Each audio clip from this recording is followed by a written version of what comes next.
Good day. Welcome to another edition of Spotlight on Mayapack Schools. Eric Gross, your host, along with Superintendent of Schools Anthony DiCarlo. And Anthony, the end of the school year in sight. And I just have to say to the community, it has been probably one of the most, I don't know, the word that you would use, interesting, Mind-boggling. mind-boggling, at times frustrating school year only because we continue to deal with the pandemic.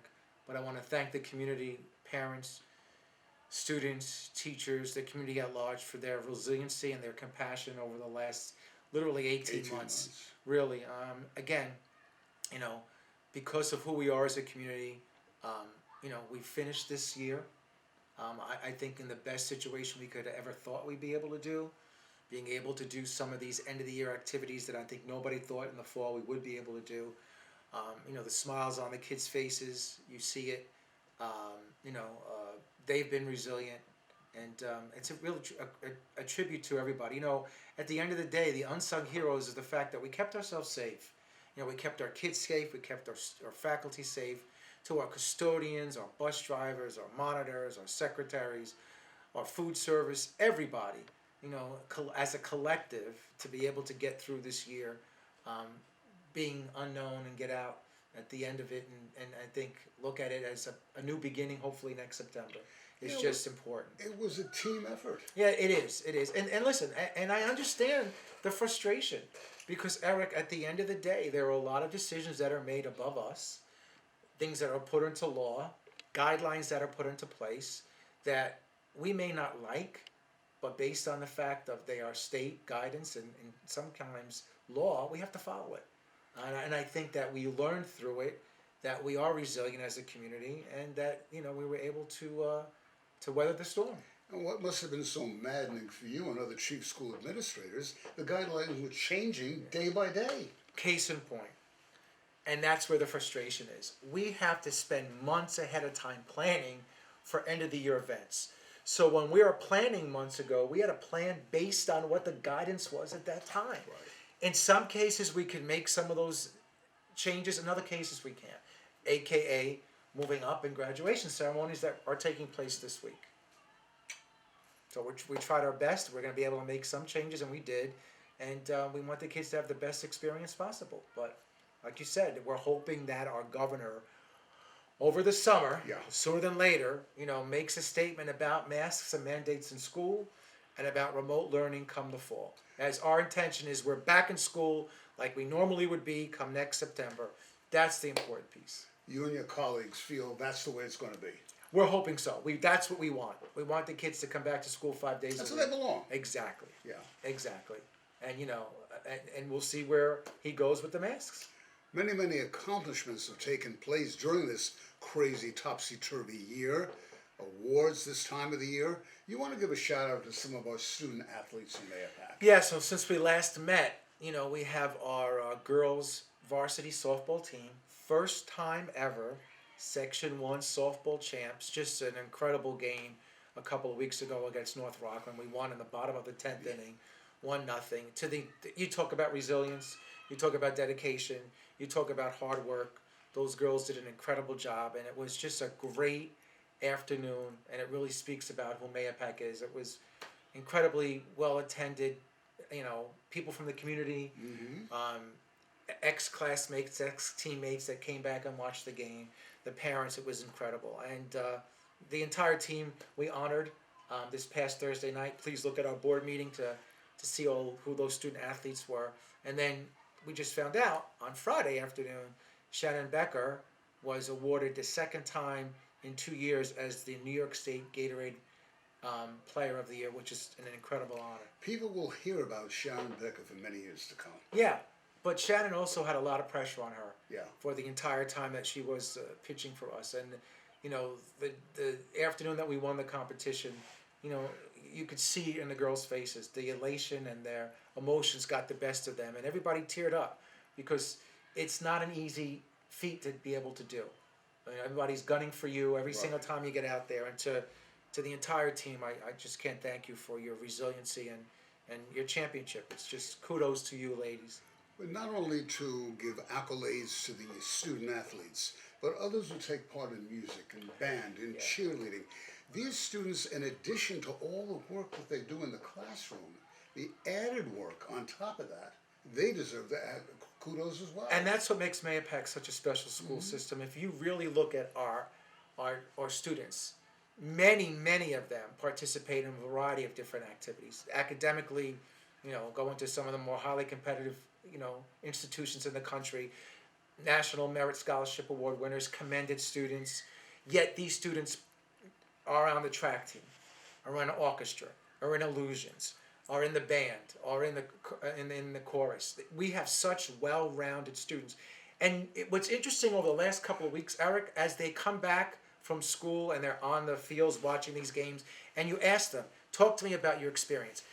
That's where you get the true testament of the school system we're in, because almost every single one of them said, you know what, Mr. DiCarlo, we were really well prepared. Academically, social, emotionally, athletically, we were ready for those challenges of college. And that's a testament to the school system. And listen, we have graduations. We have graduation commencement coming up on Wednesday.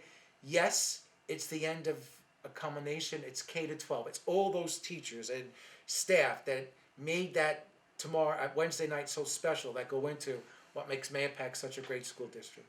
As we said over and over again, the high school kids get all the accolades, but it's the kindergarten teachers and the first and second grade teachers who laid the foundation No question. for the big day on Wednesday. And that's what really goes into who we are as a community. And you see that in the support of our staff. You'll see them out there, not just high school, but throughout the staffs of the elementary and middle school, because they realize that part of them has touched their lives, and as they go on, to college and career readiness, it's an imprint on who we are as a community.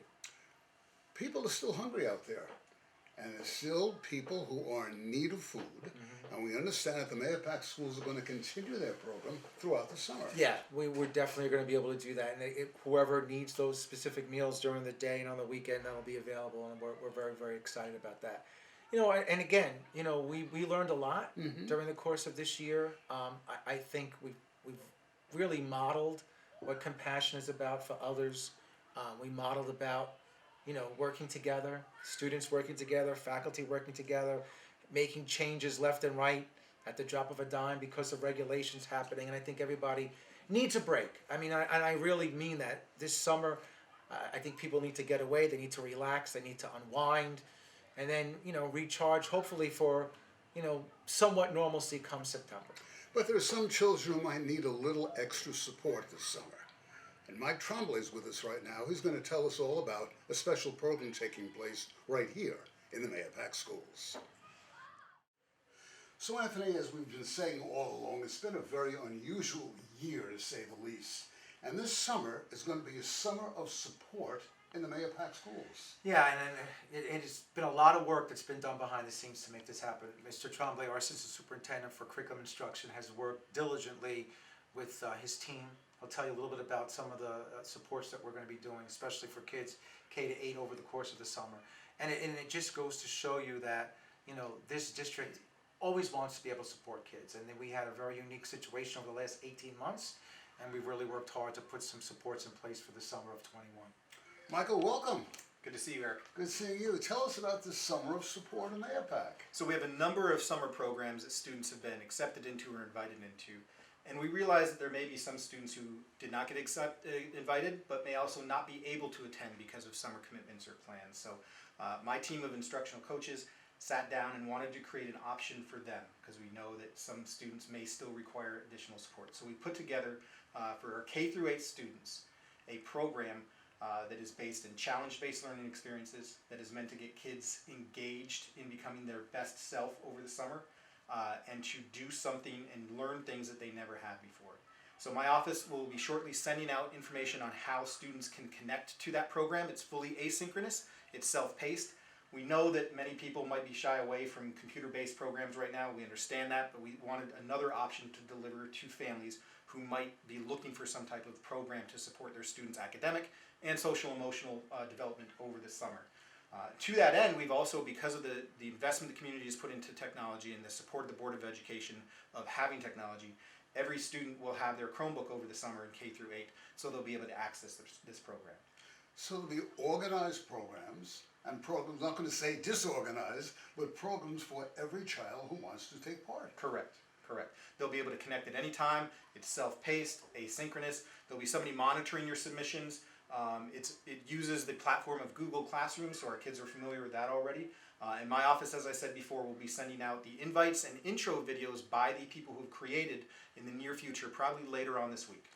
If by some chance a parent out there doesn't get a notification, can I contact someone? Of course, they can contact me. My email address is my last name, Trombley, TROMBLEEM, @mayapec.org. You know, Anthony, again, Mayapac's up there, realizing that just because the summer's here, kids are going to need help. Yeah, and you know, one of the things that we talk about, and it's really important, here at the Mayapack Central School District, we're always thinking outside the box. And I will tell you that the programs that we're offering, I think, are second to none over the summer. I mean, we are doing something that's not only enriching, but engaging for all students, and it's not just the pure academics, it's about social emotional learning, it's also about, you know, project looking into things like STEM education. So I think it's cutting edge, I think it's great, I think it's something that we're excited about. And like everything else, Mike is great about it. At the end of it, we'll send out a survey and see what parents think about it, and it may become a part of what we do on a regular basis over the summer. So parents, once again, be looking for that information. If for some reason you don't get it, you can contact the school directly, contact Mike Trombley's office as well. Okay? If I could, Sure. just to tease the programs a little bit, our K through 5 students who choose to participate in this asynchronous program will be going on a PAC venture this summer. Just to not give away the whole insights, but the Olympics are 16 days. The challenges associated with the PAC venture mirror right around the Olympics, and then our 6th through 8th students will be choosing one thing that they do not know how to do, and they will document their journey in accomplishing that one thing that they don't know how to do. Ages of what now? K through 5, K through 5. 6 through 8. Okay, Two separate programs. Two separate programs. Correct. Okay. Correct. Again, very important. Look out for the information. If you don't get it, contact the school. Anthony and I will be right back. That's going to be a great program this summer for those kids that need that little extra push. Yeah, which I think is wonderful. As I mentioned to you, like, we'll see how it goes, and if Yeah. it's something that is successful and we get a lot of positive feedback, it's hopefully something we'll do for many years to come. A lot of work going to be taking place at Mayapack High this summer. Yeah, and I've reiterated this over and over again. And Sure. Eric, here's what's happening, and you know this. We see it in construction. We see it with wood. We see it with Cinder piping. block. Yeah, with everything. The prices and delay Yeah. of getting products. So again, I beg everybody's patience as we're doing a lot of work up at the high school. It is going to be an elongated process. It is not going to be complete when school starts in September 10th of next year, or 9th, I should say. I'll get to that in a second. September of next year, there's going to be work that's going to going on throughout the fall. Again, you know, it's starting both inside and outside the building, but we have it up on our website. You'll see what the product is going to look like once it's done, and we're really excited about it. But I beg the indulgence and the understanding and patience of the community as we work getting the project done, beginning this summer, which has already started, and then of course going into the fall. And Anthony and I will be back during the summer. We're going to check out some of that work as it takes place in the high school. Yeah. Hard hats and all. Exactly. And one of the things that we learned this year, Eric, and I want to just talk about next year as we begin the school year, one of the things that came out resounding when we started to transition students back in the fall was those transition grades, you know, K to 1, grade 6, and grade 9. So you'll see in next year's calendar, because of the way that Labor Day and then the Jewish holidays wind up back to back, on the 9th will be the first day for students in those transition grades. So that Thursday will be K1 in the elementary schools, 6th grade in the middle, and 9th grade in the high school. Just for those grade levels, as kids can really spend the day getting acclimated to the building, going through the hallways, having lunch, and just being dedicated to them. And then on that Friday, Right. the 10th, everybody will come back. So I think we learned a lot from that this year. Parents thought it was great, faculty thought it was great, and it's something that we're going to institute come this school year. Okay. Summer's here. We're recording this on the first day of summer, by the way. That's correct. And what's your wish out there for folks out in Mayapack land? Well, again, I wish everybody an enjoyment of a relaxing summer, a healthy summer, to be very safe in all that you're doing, and again, to really rewind and relax, enjoy family and friends, and then we'll see you back here in September. Okay, Superintendent of Schools Anthony DiCarlo. I'm Eric Gross. We thank you so much for joining us this year and for joining us for this edition of Spotlight on Mahopac Schools. For Stash Przmilski, we thank you for your able assistance. Until next time, have yourselves a great summer. Be safe. Bye-bye now. For more information, please visit our website, www.mahopac.org. More videos can also be found on our YouTube news channel, mcsd.news.